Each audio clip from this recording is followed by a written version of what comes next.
Hi, this is Steve Kramer, the English language voice of many anime characters over the years, including Shunsui Kyoraku from Bleach, Hiruzen Sarutobi from Naruto, Shenron the Dragon from Dragon Ball, Cerebros from Transformers, among others, and you're watching In Conversation with Amber Jones. Hello everybody, Amber here. Welcome back to In Conversation with ATF. Ignore my squeaky chair. Today we are here to focus on the guest of my podcast. You may know him as the voice of R.E.V, R.E.V, and Cerebros in Transformers Robots in Disguise from 2001. He also voice directed that show and also wrote the script for the episode Bullet Train to the Rescue. Who would have thought? We'll talk about that a little bit later on. My guest has also voiced characters such as Shunsui Kyoraku in Bleach, Angelo Dante in Robotech, Darkonda in Power Rangers in Space, Gnarly Gnomes, Slippery Shark, and more in Mighty Morphin Power Rangers, Dario Brando in JoJo's Bizarre Adventure, Pip in The Return of Dogtanian, Third Hokage in Naruto Ultimate Ninja, the video game franchise, as well as other projects including Assassin's Creed, Watermelon, Bobo, Digimon Adventure, Cowboy Bebop, the streamlined dubs of Kiki's Delivery Service and My Neighbor Totoro, Sailor Moon, Stitch and I, Gilmore Girls, House MD, Malcolm in the Middle, and many, many more across animation and live action. My guest is Steve Kramer. Hi, Steve. Hey, and that's all we have time for. Thank you so much. I'll see you guys later. That's too good, but that's This is ridiculous. Some people ask me sometimes, what have you been in, Steve? And I end up showing them. It's crazy. I end up showing them a resume that is 8 pages, single gee space. whiz. 8 pages, single space. That's ridiculous. Because I That's was doing it crazy. for 40 years, maybe Yeah, something like that. yeah, and that's I'm really cool. still doing it. I'm actually not done Nice. quite yet. Mm-hmm. I'm in uh, a Blizzard game called Hearthstone as a recurring character named Millhouse Manastorm. And I just recorded something for that about 3 weeks ago. Oh So wow. that comes along every now and then. I was doing a series for another studio called Medalist. Mm-hmm. I don't think that probably has already started to air, but people might find me there. And and then we haven't finished the Bleach series. The Ooh. Bleach series, the last season of it, I guess, was broken into 4 sections, and we've only recorded 3 of the sections. So there's still a fourth section to go, and I presume we're going to be doing that sometime this year. I don't know exactly when. Oh, So, that's yeah. interesting. And that character, Shunsui Kyoraku, for the first time ever, I big apologise if I said announcement. it wrong. I always, Kyoraku, uh, well, yeah, that we have the I American buck up. pronunciation, and we could Yeah, be yeah, wrong. yeah. That character has got a Funko Pop coming out, one of the Oh, new toys. oh, So cool. the guy that books me on these conventions says, "Okay, you better be available because all this stuff is happening." Um, the third Hokage, Hiruzen Sarutobi from Naruto, had a Funko Pop that came out, and just had a new one come out. So the old one was let's see. Can I see? Can I see? Oh, you like to see myself on screen here. It was about Yeah, yay big. The new yeah. one is about yay big. Ah, right. I think the new one is like a 6 inch, and the other one was like a 10 inch Funko. I can't even find those right now. I mean, people bought them, I'm sure, because people have come to me at conventions and asked me to sign them. So I thought, well, I better buy a few so that that I have them in case somebody wants to buy that particular one. I can't find them online. I can find them for $120 or something like that, some ridiculous price. So if you guys have them, come and see me, if because I can't find them to even offer them to someone. You're based in Los Angeles, right? I am based in Los Angeles. I have been for many, Have many years.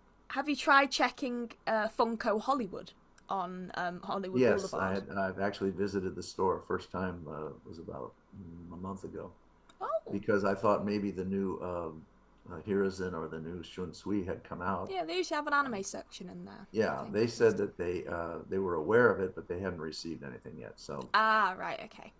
I said, all right, I'll come back. I'll come back. Yeah, that's a really good store. I visit every time I'm in town. So Oh, you do? yeah, I've got all I'm all red here because I came back from LA all sunburned. I only came back about a few weeks ago. Oh, But I usually go there. I'm always out there for a good few weeks. I thought it was like makeup for some character you played at one of I these. did. And it I just did wouldn't put come off. I did put a bit of concealer on, but obviously it's starting to come off, and just my sunburn is starting to show through. And if I'm just rubbing it now, and I'm just making it even worse, and it makes me look like I've got a red nose. So it does. Yeah, it does look like a character, though, doesn't it? Yeah. That's a So character you play. yeah. But yeah, going back to LA, and before I sort of get started, I'd like to bring up that we recently met and connected for the first time at TFCon LA, where they held a Transformers Robots in Disguise reunion. And you were there, and Neil Kaplan was there, Daniel Reardon, Wayne Lewis, Dan Warren, Sandy Ockman. Fox, Joe Ockman, just all these people were there. So, what was it like to sort of reconnect with your old cast members if you were, I'm not sure. Well, Have you seen them recently? I'm more likely to see them at conventions than I am anywhere else. Isn't that strange? And even when I was directing, people say, "Oh, you must have hung out with your fellow actors and all." We actually didn't all that much. We all saw each other in the studio. Yeah. And because I was a director, I was seeing people more than other actors would have seen, because they don't bring in the actors more than one at a time. Yeah. We used to. When we first started doing this, we would bring in 3 or 4 actors at a time to try and streamline the process of recording everything. Yeah. The problem was that once you get 4 actors in a room together, they start joking around. And they start wisecracking, and they start cracking each other up, and then you get nothing done. So we discovered that it was just for our own self-preservation, that the best way to do this was to bring 1 actor at a time into the studio, and then it's quite efficient. We actually had a certain number of loops per hour that we expected to get from them. The studios were quite insistent on that because it would cost them more money the longer the actor was in the booth. Yeah. So we had a baseline of like 30 loops an hour.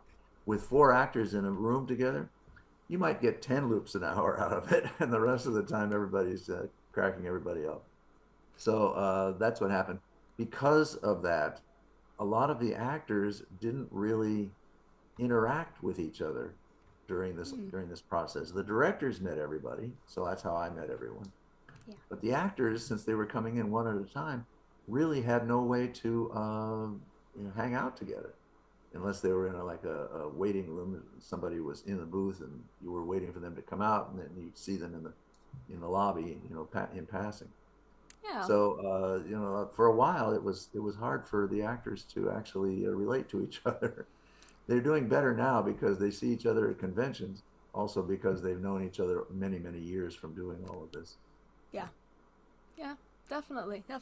And one thing that did interest me is that there are 2 voice actors on R.I.D. 2001 who went on to star in Transformers Prime, Darren Norris and Steve Bloom. What was it like to work with them and voice direct them? Because I know Steve has done a lot of anime. Darren, I had no idea, until a few years ago, that he had done anime, and then they sort of thinged into Western animation with Transformers Prime.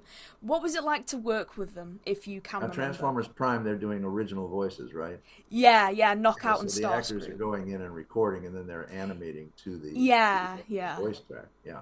Yeah, well, I was going to say, people did say to me when they record redub anime, like David Kay with Transformers Armada, it was just him on his own, because essentially you're just reading off a screen and you're matching the lip flaps.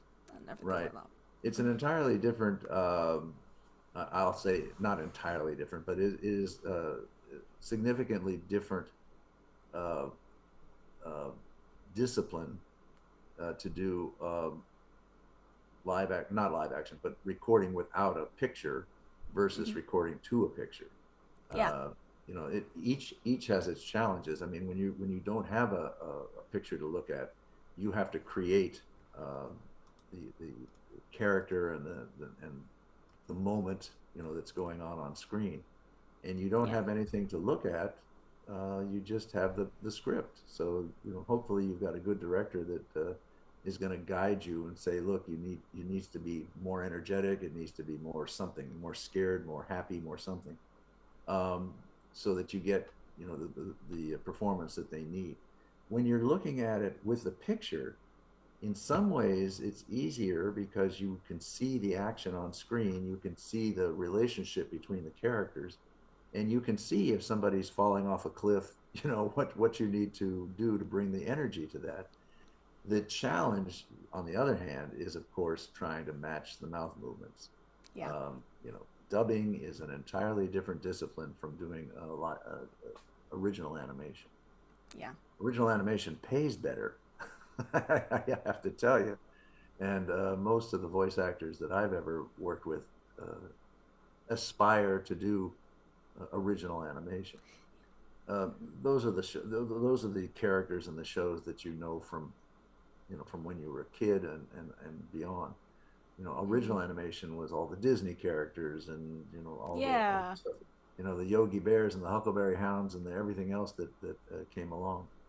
Rocky and Bullwinkle, that was all original. Hey, Yeah, hey, there you go. I have a Bullwinkle cell on my wall. Believe me, I was a kid when those were going on. You do not know about my history with Rocky and Bullwinkle. Really? Really? Well, I mean, I made a documentary on Bill Scott, the guy who voiced Bullwinkle. Sure. I have a Dudley Do Right cell. I have a Bullwinkle cell. I have a Quisp cell. I have a cell from Hawkeye, a J-Ward pilot that was never released. Yeah. I have stuff.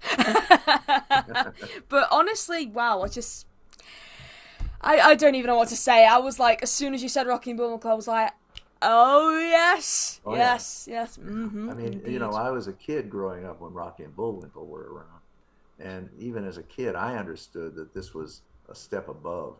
I mean, you're talking about real bright animation and smart dialogue and stuff that that maybe kids appreciate it and maybe they don't.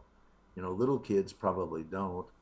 But when you're like a teenager, you're going to appreciate the humor in Rocky and Bullwinkle. That's adult humor. That's what you got going on. Yeah, definitely. I mean, Bill wrote pretty much most of the show. If I'm totally being honest. He was brilliant. It was brilliant stuff. Mm-hmm. And that was going to be one of my questions to you. Was there any cartoons that inspired you growing up? But you've just answered it for me. So that's a win. That's a win for both of us. Rocky and Bullwinkle was like a world apart from most of the animation that I watched when I was growing up, because when I was a kid, I was watching Disney stuff. I was watching Woody Woodpecker. I was watching Popeye, which was, they were good cartoons for kids, but Rocky and Bullwinkle I think that was made for adults.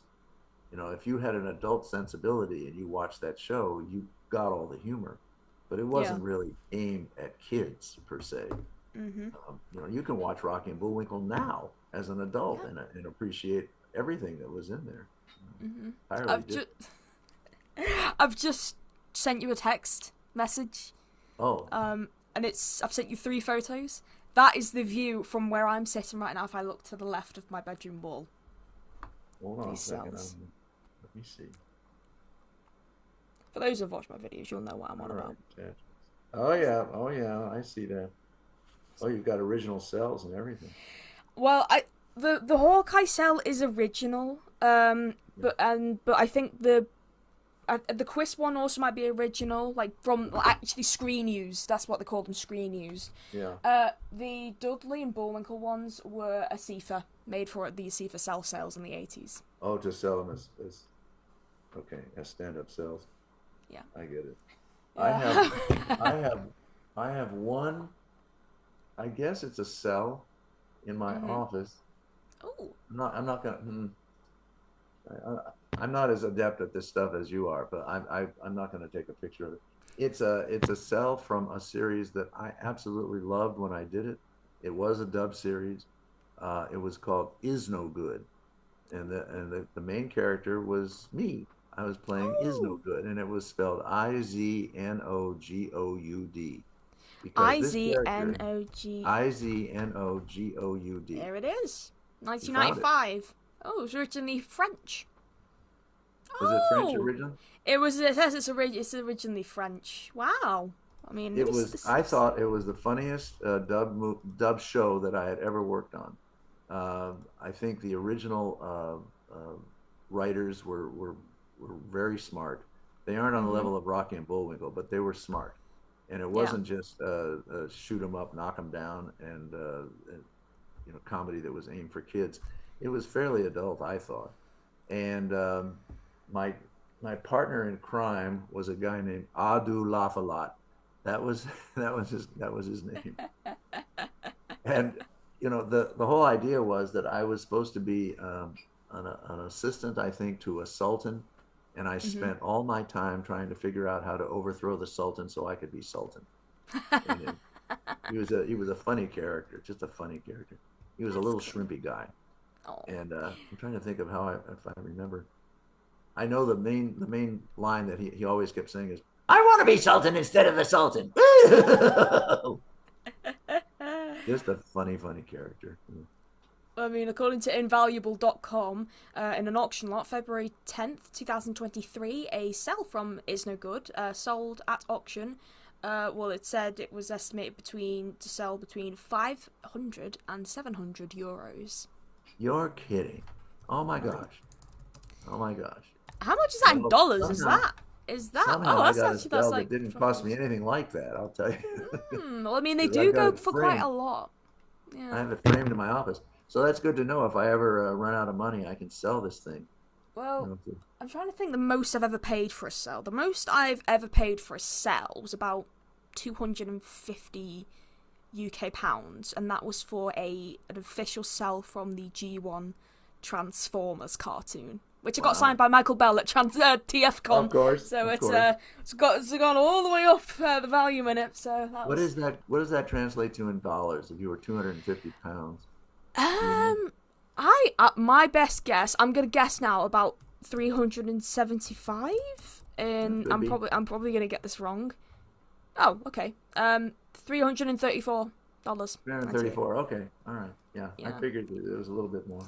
But they usually go for quite a lot. That's the thing. Online. Yeah. But then I went to when I was in Burbank. I saw a cell, an R.E.V monster cell, $150 they wanted for it. And I'm like, it's not that bad. No, it wasn't 100, 120. I was like, that's not bad, seriously. And they were selling them in the marketplace area where they had it. There's a comic book store in Burbank called Blast from the Past, and they sometimes do get animation cells. And I think the first time I went, they had a Batman Beyond the cell. It was like $700. I was like, yikes! I'm not paying for that. I love the show, but I won't pay that.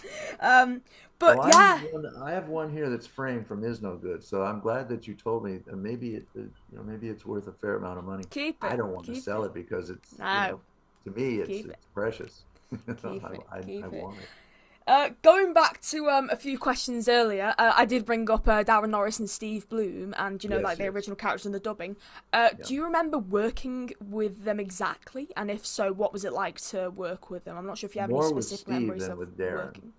It was more with Steve than with Darren. Darren came along later in the process. I think he had been doing some original animation stuff, and then he picked up doing some of the dubbing. Steve was involved with the dubbing from way back. I don't think he was one of the very first people that was involved, but it was fairly early on. I mean, some of the people that I've worked with, like Richard Epcar and Michael Sorich, and there he is. This is last year's TFCon. He's doing the Transformers convention in Birmingham this July, so I'm seeing him again then. Yeah, he's really some of these guys go back to the mid '80s with me. They're so lovely, though. Everyone I've met is lovely, And they're still around. Some of them are still active. Yeah, I mean, fair play to them. Yeah, I mean, they're still going. Give us a job, we'll come in. Frank Welker's been going since the '60s, so I think he's like they've probably been going the most. Him and Michael Bell, I would say, have been doing this the most, who are still around, which is quite cool. I mean, Michael had dark hair when I first met him. Yeah, I've seen photos of him acting in the 80s, and I'm thinking, That's not him, surely. Oh, It no, was like, it was so weird for me to sort of come to think of find it, that. I had dark hair when we started. So, Ooh, speaking of when you started, I want to know what first happened when you came into the voiceover world. What did you, uh, well, it's what did you want to interesting. do? What It did was you want to be an interesting. actor or? I Tell actually me your did story. on-camera stuff too. I have a resume from my years doing on-camera. There's a And fly. some of that happened while I was doing voiceover. Some of it was before I was doing voiceover. But Mhm. I've done shows like Desperate Housewives, Golden Girls, um, Gilmore Castle, Girls Golden Girls, way back then. and Gilmore Girls. It says you did Oh, Gil. you're Oh, that's not. Gilmore Girls. Actually, Yeah, yeah, yeah, I yeah. think I did that too. Yep, Yeah, I you did Gilmore did. That's Girls. got. That's I what I've did got Gilmore listed Girls. on here. That's why I Yeah. remembered it. Yep. Mm. One of the CSIs. I'm just looking here. West Wing, Malcolm House in the MD. Middle, Malcolm in the Middle. Yeah. Malcolm in the Middle. Wonder House Woman. with Hugh Laurie. Yeah. Yes, I'm House so with you. jealous. Oh my gosh. But it's so long ago. I'm just, it's all hazy in my mind. Mm. But for a while, I did about 30 shows, I think, Oh, TV that's really shows and impressive. movies. But when I was doing that, as with anything else, everything starts to slow down after a while. I mean, Yeah. unless you become like a big name star and you can make your own projects, it's you're gonna work for a while and then it's gonna be a little bit slower. Yeah. Happens in the voiceover world, happens in live action.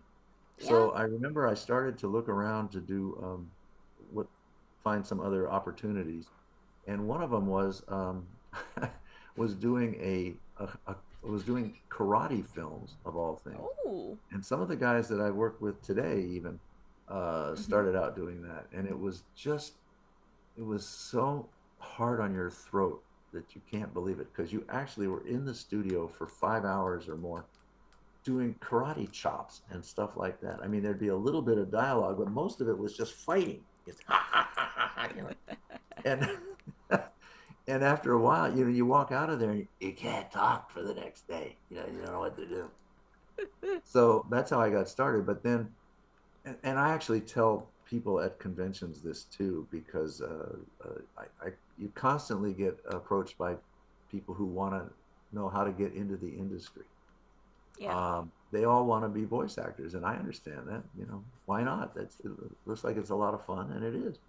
Yeah. But I tell them one of the main things you need to be able to do is you have to network. You have to, make friends and keep up with people who are doing this work, um, because it will lead to work for you. Yeah. And that happened, and it happens to all of us. I would meet other actors, we would hang out, we would see each other at various jobs, but then you'd hear about things from them, or they would hear about things from you. And this is what I tell people at the conventions. I said, the most important thing if you really want to break in is you need to take class. You need to practice the art of doing it. But also in doing that, you will make connections. You will meet people, and those people may find an opening somewhere, and they may say, I've got a guy that really could do a great job with it, and back and forth. This is what happens, and that's sort of Exactly. what happened when I was starting. Yeah. With the Exactly. people that I was dealing with, and after a while, you start to uh, become part of the group that goes around and auditions for things at various studios. And after a while, you start doing that. You can get some regular work, which is what happened to me. Yeah. Um, I found that auditioning, I would get some work, which was great.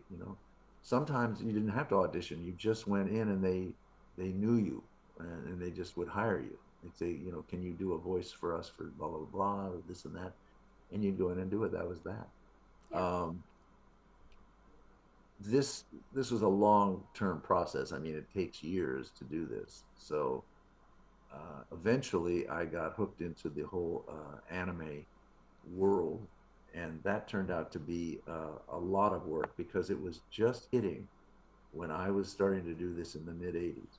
Anime wasn't that well known or popular in America until around the mid '80s, and then all of a sudden, it just started to explode. And has become what it is today, where it's really, very popular art form. I mean, I when you do these things in a studio, you go in, you do your recording, you go home, you have no idea how many people you're reaching. I think this is true for most actors in any part of this business. Is you go and you do your work, but you don't know really how many people you're affecting or how many people are seeing your work until maybe you go to these conventions and or other public appearances, and Yeah. suddenly you go, well, oh my God, these people have been watching you for years, and they really appreciate the work that you do. I mean, I have people that come up and they say, oh, your show, your character meant so much to me when I was growing up. And I said, well, how old were you when you started watching it? And they said, like 6 or 7 years old. Wow. Except one guy came up and I said, how old were you when you started watching? He said, 35. I said, It's never okay. too late to get started. Yeah, that's right. He enjoyed it. Can you remember what your first ever voiceover role was for? Very first stuff was those Chopsaki movies.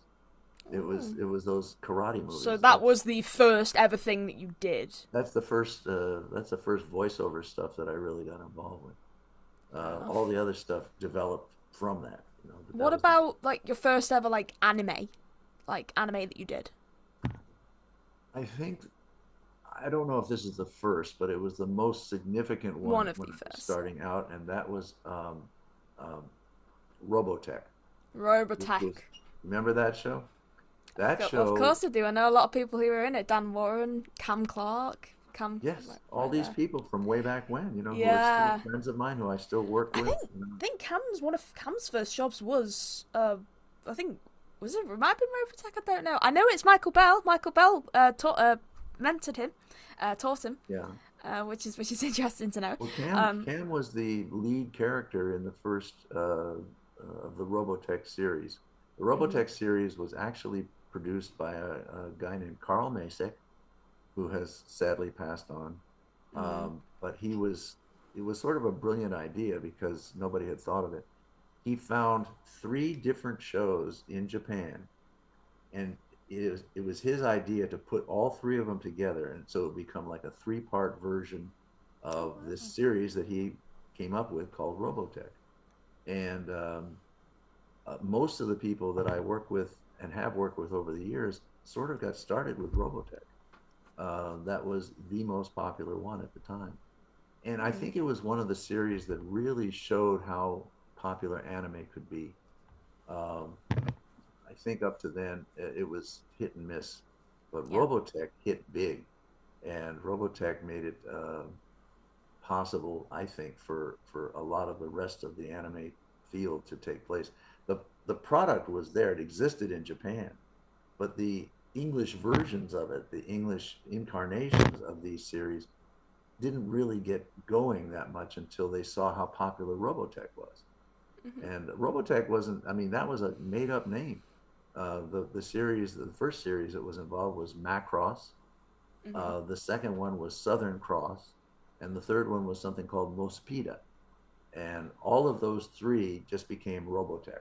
And yeah, yeah, yeah. So that's really Cam cool. was the lead guy in the first version of the first incarnation of Robotech, the first third of it. That is Um, so cool. yeah, and people like, well, I don't think Steve Bloom was involved with it back then, but people No, like because that would have Richard, been the 80s. I think he got involved in late 90s, from what I remember. was I it that far think back? I thought it maybe was. it could have been I late think it 90s, would early have been mid 90s or 2000s. something. I can't remember exactly, but people like Richard Epcar and I'm suddenly blanking, but there's a whole bunch of people that I've worked with for years that started out with Robotech and Yeah.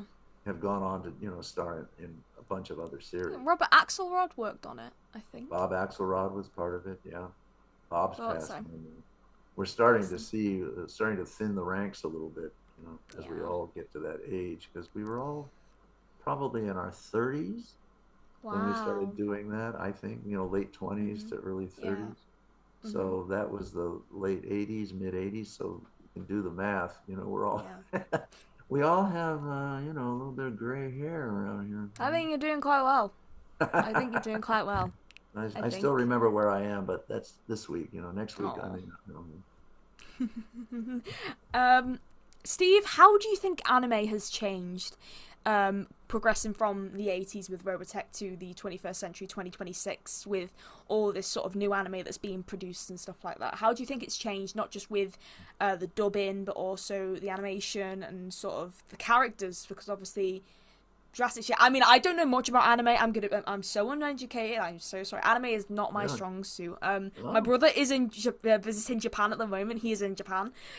So he's. I suppose he's he's more. living there. He's No, living there. he's visiting. Oh, he's visiting. I think he comes back in a few days, but he's go. I think he was 2 weeks. He's gone there for. Yeah. But he's visiting because he likes traveling. But the amount of stuff that he's seen there, I mean, anime is huge over there, and just Oh, wow. It's just, anime is absolutely huge over there, and has become huge over here because of it. yeah, Uh, yeah. I mean, uh, we did the Naruto series. It had over 750 episodes. Wow. 750 episodes.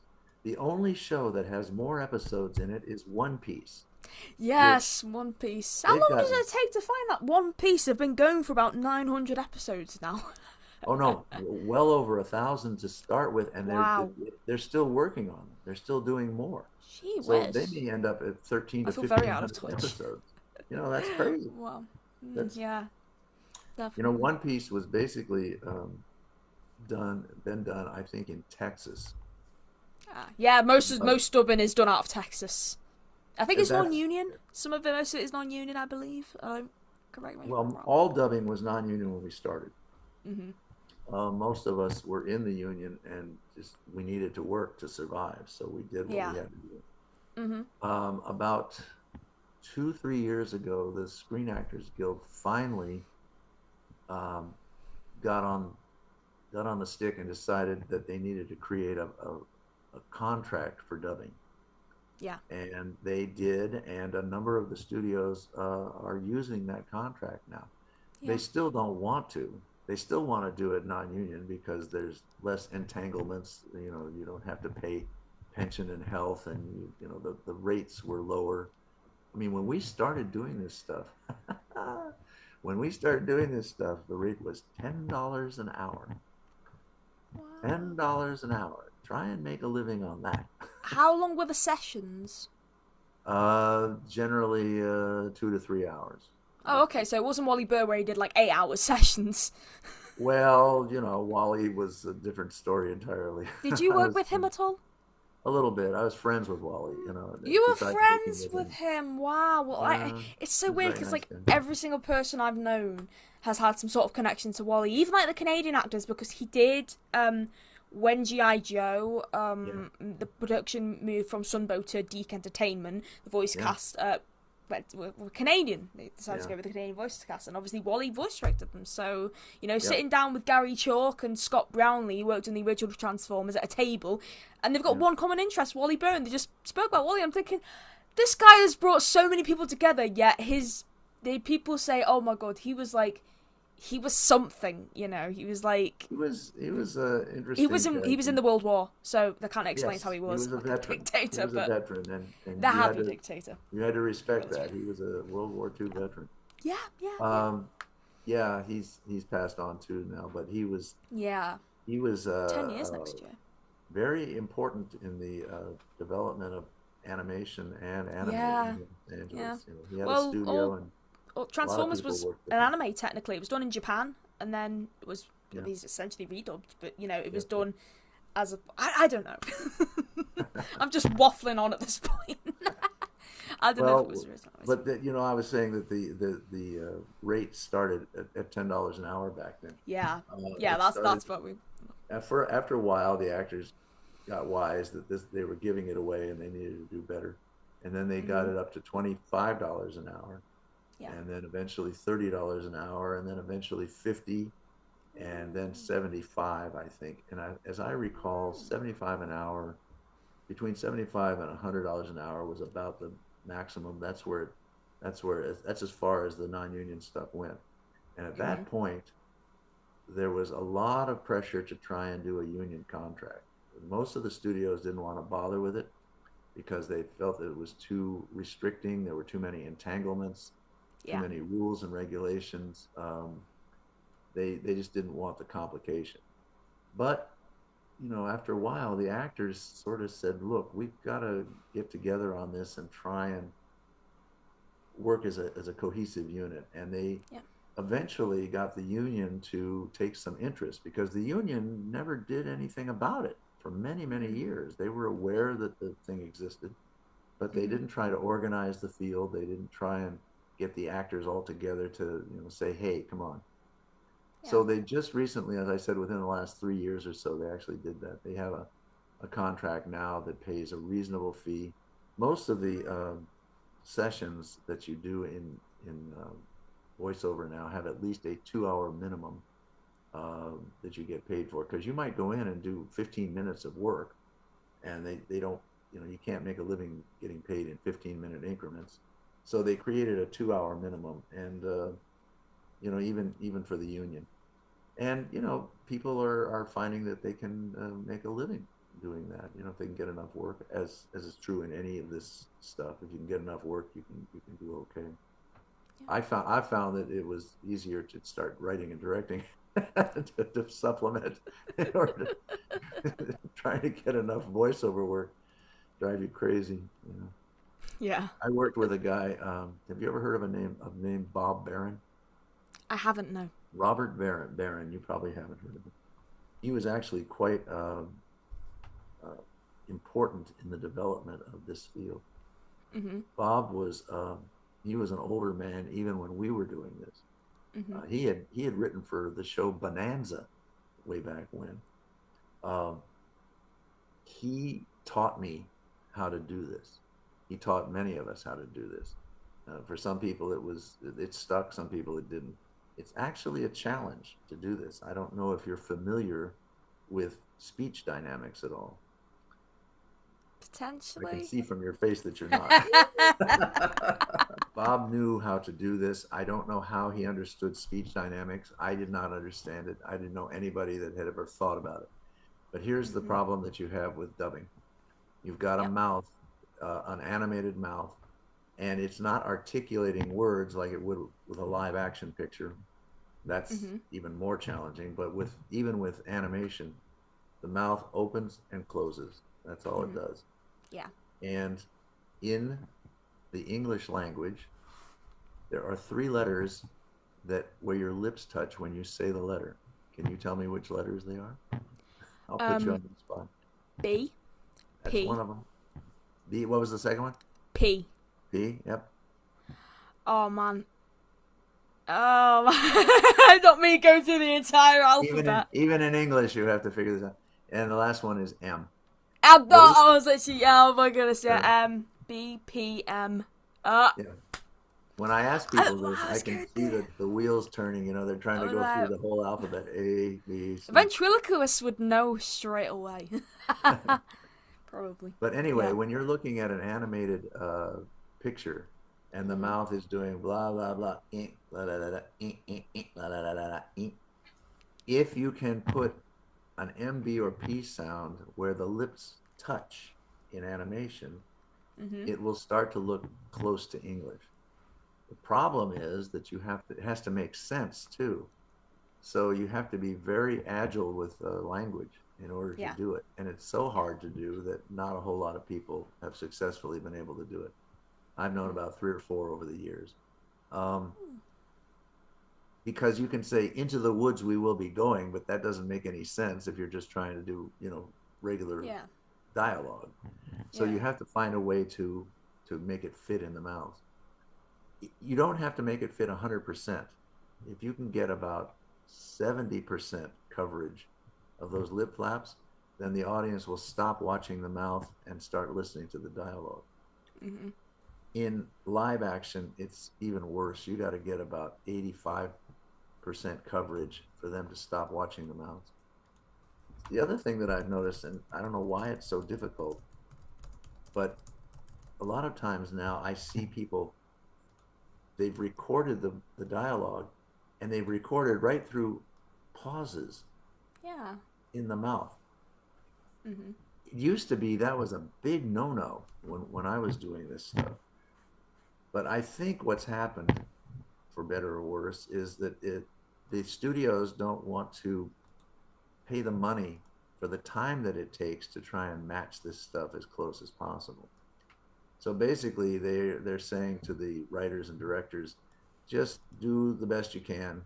You know, I've actually heard somebody say the audience isn't that discerning or that discriminating. They'll watch it anyway. They'll enjoy it anyway, even if you don't hit the mouth movements.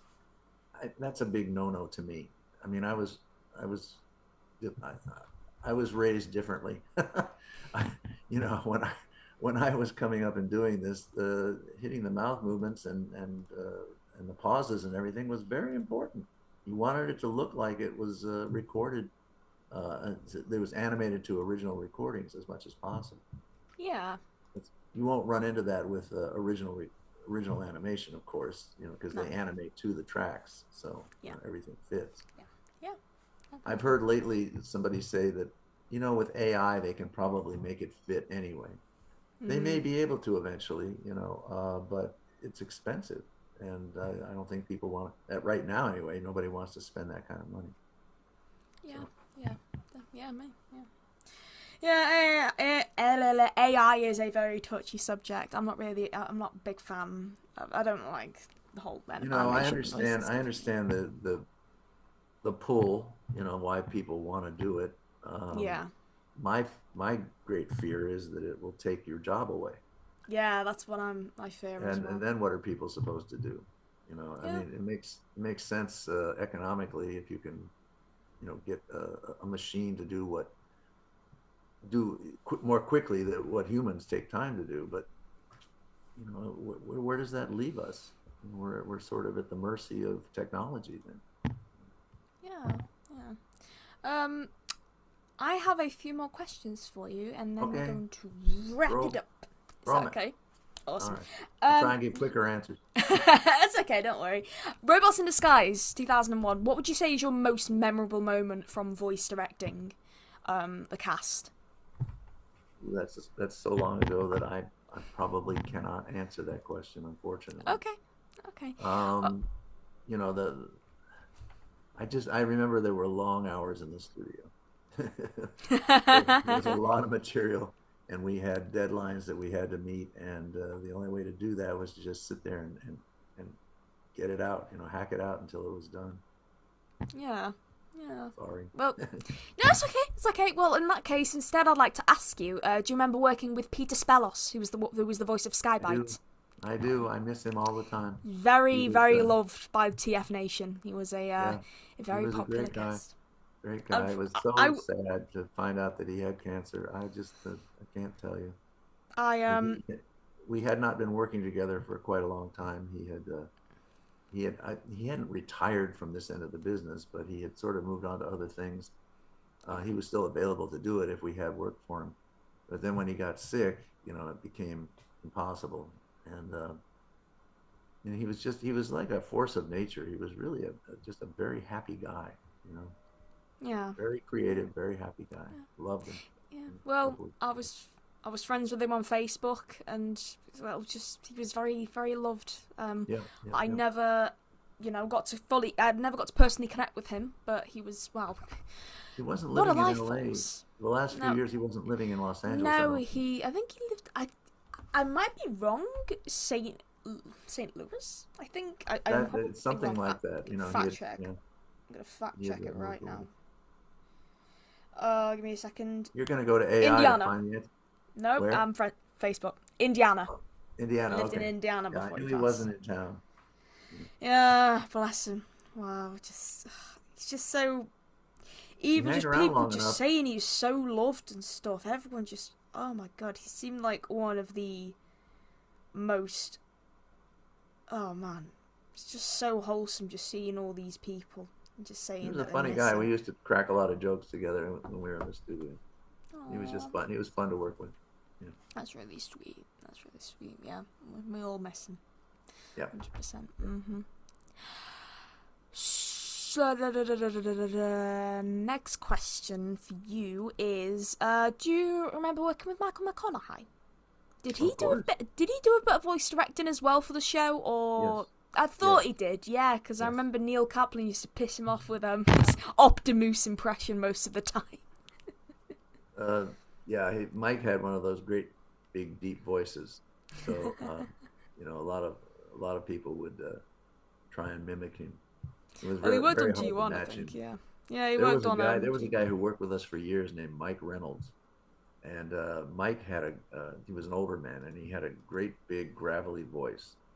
And there was at least 5 people that used to mimic Mike Reynolds and could do his voice almost exactly, which made Mike so mad, so because the thought was that if you ever couldn't get Mike, you could get somebody that could do Mike. You know, that wasn't so much with McConaughey because his voice was harder to match. Yeah. Yeah, he moved to, was it Atlanta? He's been out of town for a while. I don't know if it was Atlanta or St. Louis or someplace like that. I think, yeah. He was also out of town like how Yeah. Peter was. Let me have a look for you. And just recently, he I started know doing the everyone. conventions. So I'm Where is hopeful that we're going to end up at a convention together, and I can. He did reconnect TFCon with a him. few years ago. That's where I met him. Yeah. Mhm. Which convention was it? TFCon in Burbank. Oh, at TFCon. Oh, really? They did a G1 reunion back in 2024, and he was there Oh. because he was Well, Trex and Cosmos. he'd been out of town for many years before that, I think. Yeah, he I think does he's live been out out of of town for at town. least 5 or 6 years or more. Where does he live? Where does he live? I know what I should know this. I know he's from Ohio, but like I don't know No, they why. didn't move to Ohio. No, but he's from Ohio. That's where Yeah, he was yeah, born. Yeah, I don't. yeah. Oh man, I should know this. What am I to know? I He know and his.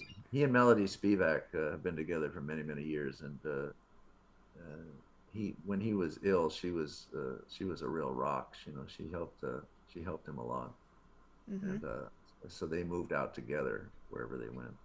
Yeah. So I haven't really seen them for a while. I do hope that I run into them at a convention someplace. Yeah, definitely. I've Yeah, just I know he's connected with it. doing Just popped him a message. Yeah. Just telling you said hello and see Yes, what he gets absolutely. back Yeah, if you talk to him with. before I do, say hello. Yeah, of course I will. Of course I will. Yeah, he's really nice. So I had him on my show, and then I met him in person and stuff like that, and then we did that was really fun. Yeah. My last question for you, Steve, is what was it like to write an episode for Transformers: Robots in Disguise? Bullet Train to the Rescue. A bit of a controversial episode considering the time it was originally aired, but you know. What can I say? What was it like to? How did you feel when you were approached? Were you approached? Did you ask to write one? No, I didn't actually start out asking about that. Again, because of Bob Barron, he's the one that, because he would direct, and so he knew a lot of the actors that were coming in. And when they needed to start expanding out to get the writers and the directors, because there weren't enough of them at the time, he thought of several of us. He said, let's try it and see how you do. See if you're good at it, if you enjoy it. So I think he started out, he would assign me a script here and there. They're usually half-hour scripts, and a half-hour episode would be like 22 to 23 minutes, something like that. To write that, they would give you about a week, which you wouldn't think would take a full week to do it. But if you're actually doing the kind of work that I was explaining to you about trying to hit as many of the mouth movements and the stops and starts as you can, it will take a week. It would take me 8 hours to write 4 to 5 minutes. Wow. Imagine that, to write 4 to 5 minutes properly. I mean, you could blow it off and write it, quickly, but to actually try and make it look like it was fitting the mouth.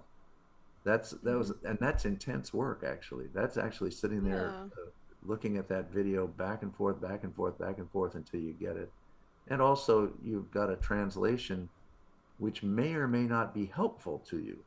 Yeah. because it's a translation from the Japanese, and if they aren't, if many of the translations at the beginning were very literal translations from the Japanese, and so Mhm. they would give you an English sentence that didn't make any sense, but it made sense because it was from the Japanese, and the Japanese say, "Oh yes, this is what this means."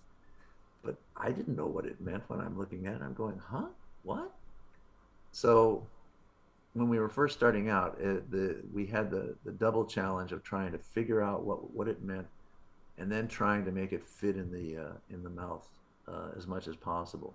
So that's why it would take so many hours to do just a few minutes of it. Yeah. After a while, it got easier. After a while, they got better translators. They got people that were not trying to translate literally from the Japanese. They would give you an English interpretation of what the Japanese was. Yeah. I understand that recently, within the last few years, the Japanese have been very adamant about wanting to have the English reflect as close to the Japanese as possible. Yeah. For a long time in the 80s and 90s and into the early 2000s, we pretty much had freedom to change the wording to make it either flow better or make more sense to an English audience or whatever. And I always encourage the writers to be as creative as they could be within the limits of getting the sense of the line out. Yeah. But don't feel that you have blinders on, that you have to do it this way and no other way. Yeah. Um, I think some of that has changed. I haven't written these things for quite a while now. I did my thing and I moved on.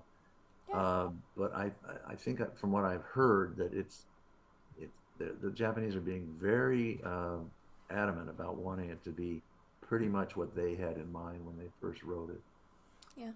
So if the audience enjoys it, that's the bottom line, isn't it? Yeah. Of course, at the end of the day, if they like it, Yeah. they're gonna like Yep. it. Yep. Haters will hate, everything like that. Well, Steve, thank you so, so much for coming on and having a Absolutely. conversation with me. I really do appreciate it, and it was really lovely to meet you at TFCon. And yeah, Thank you. TFCon, Thank you. I was very surprised, as I said before we started recording, to see Wayne Lewis there. He had done his career, Google it if you want to know. Yeah. He did his career, and then he just went under the radar, and now he's coming back. He's doing a radio show and stuff like that. I was like, what was Yeah. it like to quickly connect with him Well, there's after all a these number of years? people that I see at these things that I haven't seen for a number of years. Yeah. Uh, some of them have moved on to other things. Some of them have not. Does the name Joshua Seth mean anything to you? Yes, he was in Yeah. Digimon. Yes. Joshua was working with us for a number of years, and then he went on to other things. Mhm. Now, as I understand it, I might run into him at a convention or something. These Oh, conventions are great because we can all reconnect. you're doing a lot of We're them, are lucky. you? Are you doing a Yeah. lot? Are you I'm doing a lot of sorry. Are you doing a lot of conventions, or are I'm you doing trying like? to. There's a limit. My, if I go to too many, there are people that try and go every weekend to a convention. Who are If I your? did that, Oh, if I sorry. did that, my wife would throw all my clothing on the front lawn. So, so I'm trying to stretch it out, so it's not as all the time. It's not every weekend. I'm trying to hold it to maybe once a month right now if I can. Even that sometimes is a little difficult because I mean, I have to leave her alone here for the weekend, and I'm off doing whatever. Who are you Yeah. with for conventions? Are you with Celebworks? I am with Celebworks. I started out with Mobile Moniker, Oh yeah. and then I went to Celebworks, and now I'm with Encore Representation. The guy that I was first introduced to at Mobile Moniker is the same guy that I went with when I went to Celebworks, and is the same guy who started his own company finally as Encore Representation. And I love him to death. He is just the best. His name is Ah. Bryce Goshen Lyon, and he Mhm. has been terrific for me. He's the one that's doing most of the booking for me right now. Uh, he's just right on it. I mean, he's just so organized, and he just I've had experiences with some of the other places where maybe they were right on it, maybe they weren't. But Bryce was always the one that was the most effective, and so he's the one that's booking me. I'm sure he would like to Awesome. book me more. He understands He should. though. He understands, you know. I can't come home and find my clothing on the front lawn. That's so So, funny. you know, we do what we can do. Before we wrap this up, Steve, is there anything that you'd like to promote? Have you got a website? Have you got any social media? Have you got any new shows or whatever you want to plug? Oh, there's shows coming up. I'd have to wait a minute. Well, if you I've can't got say due to NDA, I've got it's little okay. I'll notes. forgive you. I've got little notes here, and I'd have to actually pull my glasses, get my glasses out to actually Yeesh. read some of the notes. I can tell you some of the things. Hello. Sorry, I've just had Did a. I just did I just screw this up? Are we still on? Yes, Okay. I think I can't see you. Does that mean you can't see me? I can see you. Okay, great. Well, then I'll just do this quickly and then we'll get off of it. April 18th and 19th, Anime Night Mart in Moreno Valley, California. June 13th and 14th, Be My Secret convention in Caldwell, Idaho. Be my secret. That's what it's called. I think that's not the full name. August 1st and 2nd, Reading Anime Con in Redding, California. August 21st, 22nd, 23rd, Manga Morsels in Austin, Texas. September 19th and 20th, Saiba Fest in Houston, Texas. October 3rd and 4th, Villains and Heroes in Tulare, California. Those are the ones that I know for a fact that we're doing. There's others that are in the works, so you know I can't plug them because I don't know where they are yet. Would you ever come to the UK? You know, we were close to doing that. I don't know if it's entirely dead yet. I think there was a company called Oxford Talent, if I Yes, recall correctly, yes, I know them. and they They, were they interested in having me come. I don't know why that hasn't been nailed down yet. I'm not sure. Yeah, they were gonna. They got Dan Warren for the Aberdeen Card Show, but then he had a Yes, technical issue with his flight, and they couldn't get him on another one in time for the event. So, I heard about that. I saw Dan yeah, had posted something. Well, it was in the middle of all this mess with the Transportation Safety Administration and all that. yeah, Um, crazy. Hmm. Hopefully, that's all sort of calmed down now. But Yeah, fingers you know, crossed. there were a lot of flights that got delayed or canceled, and people didn't make their appointments. Yeah. But I know Dan went, and some other friends of mine have gone over, and they've been circling around, possibly to have me come. So I'm available if they want to do it. Fingers They have crossed. to. Might see They'll this. work with Bryce at Encore Representation, and they'll work it out somehow. Yeah, But that's fingers that that, crossed. that still could happen.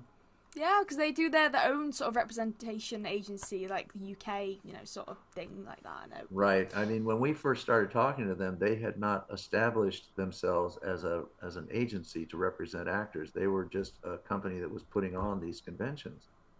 And then, for whatever reason, they decided that they should actually represent the actors and bring them over. So that may have been what postponed them booking me because I have an agent, and I didn't want to go behind Bryce's back and try and have somebody else book me. So that Bryce has been talking to them. They've been working on it. So that may still happen. If it doesn't happen this year, it may happen next year. Yeah, well, fingers crossed. Yeah. Fingers crossed. Ooh, that was scary. Then I nearly used the wrong finger. I Ah! do fingers crossed, but I was halfway. I was like, oh god, no, I don't want to. Oh, for goodness. Well, to you all home, thank you so much for watching this chaotic interview with the lovely Steve Kramer. I hope you enjoyed it as much as I did filming it. And yeah, what a way to end! What a way to end! That was quite lovely. But with that, don't forget to like, comment, subscribe, and I will see you in the next video. It's goodbye from me and goodbye from Steve. I'm Steve. Bye Bye. and Thank you. cut. You're welcome.